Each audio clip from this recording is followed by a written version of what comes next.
तारीख थी 22 अप्रैल और दिन था मंगलवार। दोपहर के ठीक 2:45 हुए थे। देश के अलग अलग राज्यों से 40 से ज्यादा लोगों का एक ग्रुप कश्मीर के पहलगाम की बैसरन घाटी में घूमने आया था। सभी टूरिस्ट खुले मैदान में थे। कुछ टूरिस्ट दुकानों के बाहर लगी कुर्सियों पर बैठे हुए थे।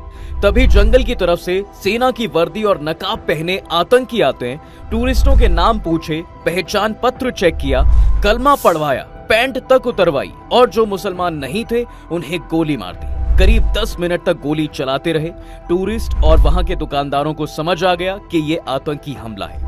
शुरुआत में एक टूरिस्ट के मरने की खबर आई। रात के 11 बजते मौतों की संख्या बढ़कर 27 हो गई। एक रिपोर्ट के मुताबिक ज्यादातर मारे गए लोग पुरुष हैं। टूरिस्टों को शुरू में पता ही नहीं चला कि क्या हो रहा है, क्योंकि हमलावर सेना की वर्दी पहने हुए थे और मास्क लगाए हुए थे। महाराष्ट्र के पुणे की आसावारी पहलगाम में घूमने आई थी। उन्होंने एक मीडिया चैनल को ये बताया कि हमलावरों ने सिर्फ पुरुषों को निशाना बनाया। खास तौर पर उन्होंने हिंदुओं को जबरन कलमा पढ़वाने की कोशिश की। जो नहीं पढ़ पाए उन्हें गोली मार दी। मेरे सामने मेरे पापा को 3 गोलियां मारी। सवाल उठता है साहब कि कश्मीर में हमला होना क्या सिर्फ एक संयोग है या आतंकियों की सोची समझी चाल है? आइए इसके पीछे की पूरी कहानी 2 थ्योरी में आपको समझाता हूँ। इसके अलावा हम आज की वीडियो में ये भी जानेंगे कि आतंकियों ने हमले के लिए 22 अप्रैल का दिन ही क्यों चुना।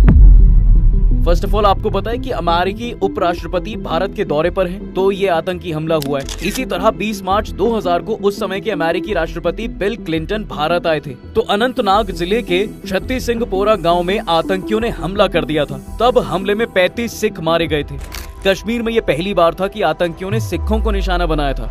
तो इसके पीछे की एक थ्योरी ये कहती है कि अमेरिकी उपराष्ट्रपति की यात्रा का एक सिक्योरिटी प्रोटोकॉल होता है। उनके आने से पहले ही 2 C-17 ग्लोब मास्टर प्लेन आ गए थे। अमेरिकी एजेंसियों ने डेरा जमा लिया।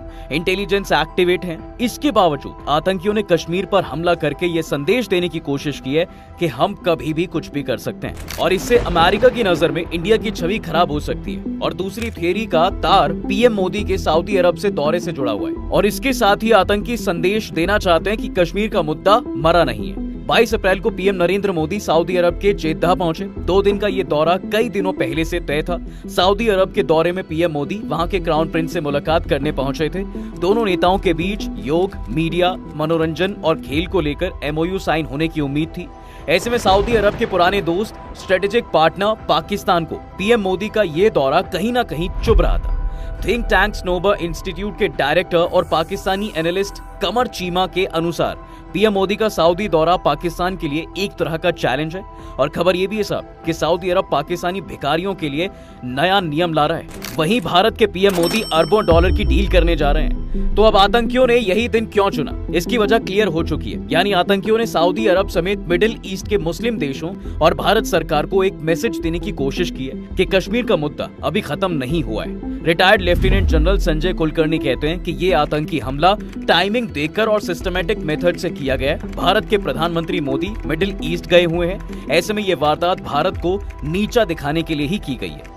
अब सवाल है कि आतंकियों ने हमले के लिए पहलगाम जगह क्यों चुनी? तो बात यह है कि इस बार अमरनाथ यात्रा 62 दिनों की होने वाली है, जो 9 अगस्त को समाप्त होगी। हर साल होने वाली ये यात्रा हमेशा सिक्योरिटी के नजरिए से काफी सेंसिटिव है। इस यात्रा पर हमला होने का खतरा बना ही रहता है। इसके चलते जम्मू कश्मीर सिक्योरिटी और इंटेलिजेंस एजेंसियां चौकन्नी रहती हैं। तो इस बार जिस जगह हमला हुआ है उसी जगह से अमरनाथ यात्रा शुरू होती है। यानी पहलगाम के बेस कैंप से यात्रा शुरू होती है। करीब 36 किलोमीटर का सफर तय करने के बाद श्रद्धालु अमरनाथ पहुंचते हैं। ऐसे में पहलगाम में हमला कर आतंकियों ने अमरनाथ यात्रा के लिए धमकी भी दी है। वहीं इस हमले की एक कहानी ये भी है कि भारत ने चिनाब ब्रिज पर दुनिया का सबसे ऊंचा रेलवे ब्रिज तैयार कर लिया है। इससे अब श्रीनगर के लिए सीधी रेल कनेक्टिविटी पॉसिबल हो पाई है। 25 जनवरी को कटरा श्रीनगर रूट का सफल ट्रायल भी हुआ था। ट्रेन सुबह 8 बजे कटरा से रवाना हुई और 11 बजे श्रीनगर पहुंची। ट्रेन ने 160 किलोमीटर का सफर 3 घंटे में पूरा किया था। 19 अप्रैल 2025 को पीएम मोदी इसका उद्घाटन करने वाले थे। साथ ही कटरा यानी माता वैष्णो देवी पहुंचकर जम्मू कश्मीर वंदे भारत एक्सप्रेस ट्रेन को हरी झंडी भी दिखाने वाले थे। हालांकि किन्हीं वजहों से उन्होंने ये प्लान पोस्टपोन कर दिया। देश के बाकी हिस्सों से कश्मीर की ट्रेन कनेक्टिविटी होने से टूरिज्म तेजी से बढ़ने की उम्मीद भी है। तो आतंकियों के इस हमले के पीछे का मकसद बड़ा है। इसके पीछे एक पूरा साइकिल चेन है। यानी हमले का मेन एजेंडा है कश्मीर में टूरिज्म को रोकना। जिससे वहाँ का बिजनेस इफेक्ट होगा, फिर लोग बेरोजगार होंगे और जब बेरोजगार होंगे तो पैसे के लिए आतंकी संगठनों से जुड़ जाएंगे। वैसे एक अहम सवाल ये भी है कि क्या पाकिस्तान सेना चीफ ने आतंकी हमले का हिंट दे दिया था?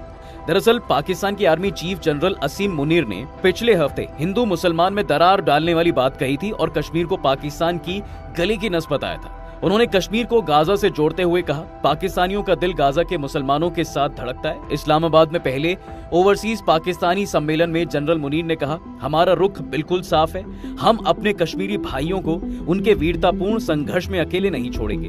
वहीं retired lieutenant general Sanjay Kulkarni कहते हैं, तो जो जानकारी मिल रही है उसके मुताबिक आतंकियों ने नाम पूछकर लोगों को मारा है और अगर आतंकियों ने चुन चुन कर मारा है, ये भी काफी कुछ कहता है। घटना के बाद गृह मंत्री अमित शाह सीधा दिल्ली से श्रीनगर पहुंच गए।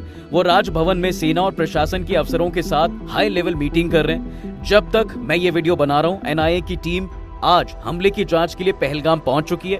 पहलगाम की घटना के बाद दिल्ली, मुंबई और दूसरे शहरों में अलर्ट जारी भी किया गया है। पीएम मोदी सऊदी अरब के दौरे पर थे, लेकिन हमले के बाद से वो समय से पहले भारत लौट आए हैं। उन्होंने कहा है कि हमले के जिम्मेदारों को बख्शा नहीं जाएगा। वहीं इस हमले की जिम्मेदारी लश्कर तैयबा के हिट स्क्वाड यानी के द रेजिस्टेंस फ्रंट टीआरएफ ने ली है। टीआरएफ का मास्टरमाइंड सज्जाद गुल है जो पाकिस्तान में बैठकर इसे ऑपरेट करता है। आपको बता दें कि लश्कर का प्रॉक्सी ग्रुप है द रेजिस्टेंस फ्रंट यानी टीआरएफ 2019 में एग्जिस्टेंस में आया था। टीआरएफ के आतंकी जम्मू कश्मीर में काफी एक्टिव हैं। इसकी फंडिंग पाकिस्तानी सेना और आईएसआई ही कराती है। जानकारी के मुताबिक इसे सज्जाद गुल, सलीम रहमानी और साजिद जट लीड करते हैं। जम्मू कश्मीर में 2019 के पुलवामा अटैक के बाद इसे सबसे बड़ा आतंकी हमला माना जा रहा है। हमले में जिन 27 लोगों की मौतें हुई हैं, मरने वालों में एक यूएई और एक नेपाल का टूरिस्ट और 2 लोकल सिटीजन भी शामिल हैं। बाकी टूरिस्ट यूपी, गुजरात, महाराष्ट्र, कर्नाटक, तमिलनाडु और ओडिशा के हैं। हम इस टॉपिक पर एक पूरा एक्सप्लेनर वीडियो जरूर लेकर आएंगे। फिलहाल आप कमेंट में पीड़ित परिवारों के लिए अपनी सिंपैथी, संवेदना व्यक्त कर सकते हैं। बाकी वीडियो अगर आपको पसंद आई हो तो इसे लाइक और शेयर जरूर करें और जाते जाते चैनल को सब्सक्राइब जरूर करें।